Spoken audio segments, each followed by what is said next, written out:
भारत का एक पुराना मित्र फ्रांस भी ऐसा झटका देगा, यह भारत ने सोचा नहीं था। हालांकि फ्रांस ने अभी भारत को जो झटका दिया, ऐसा झटका फ्रांस एक बार इतिहास में भी दे चुका है। जैसा कि फ्रांस को लेकर यह दावा किया जाने लगा कि भारत के लिए फ्रांस अब रूस की जगह लेगा, लेकिन हाल फिलहाल में फ्रांस ने भारत को जो झटका दिया, वह झटका बड़े पैमाने पे भारत और फ्रांस के रक्षा संबंधों को प्रभावित करेगा।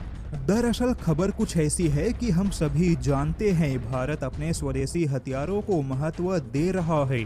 यहाँ तक कि जब भारत ने फ्रांस का राफेल फाइटर जेट खरीदा, तब भी भारत ने राफेल फाइटर जेट में स्वदेशी हथियारों के एकीकरण की वकालत की।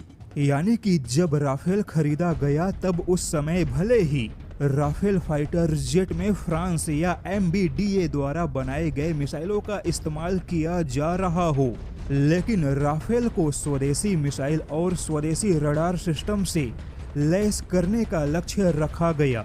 किंतु अब यहाँ पर फ्रांस ने भारत को एक बड़ा झटका दे दिया। फ्रांस की राफेल बनाने वाली कंपनी दसॉल्ट एविएशन ने हाल फिलहाल के बयान में कहा है कि वह राफेल में मौजूदा RBE-2 रडार को हटाकर भारत के स्वदेशी उत्तम रडार सिस्टम को नहीं लगा सकता। दसॉल्ट एविएशन का कहना है कि उसे ऐसा करने में 8 सालों का समय लगेगा। यानी कि फ्रांसीसी कंपनी का ऐसा बयान भारत के लिए एक बड़ा झटका है, क्योंकि भारत अपने खरीदे गए राफेल फाइटर जेट में अपना स्वदेशी उत्तम रडार सिस्टम और अस्त्र मिसाइलों को एकीकृत करने की योजना बना रहा है।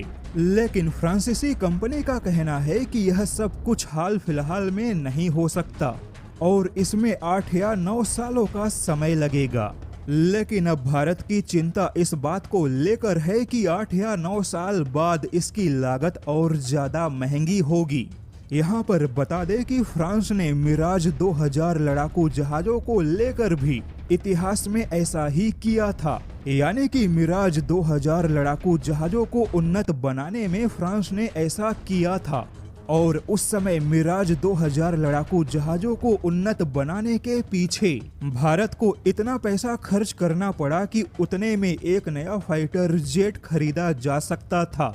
अब सवाल है कि क्या भारत को 8 या 9 सालों तक राफेल फाइटर जेट के लिए फ्रांस की मिसाइल या फ्रांस के रडार सिस्टम के भरोसे ही रहना होगा? भारत के लिए सबसे जरूरी है कि राफेल में फ्रांस के RBE-2 रडार सिस्टम को हटाकर भारत के स्वदेशी उत्तम रडार सिस्टम को लगाया जाए, क्योंकि तकनीकी तौर पे यही सबसे जटिल और महंगा काम है। अगर रडार सिस्टम का काम हो गया तो भारत बहुत कुछ अपने दम पर भी कर सकेगा।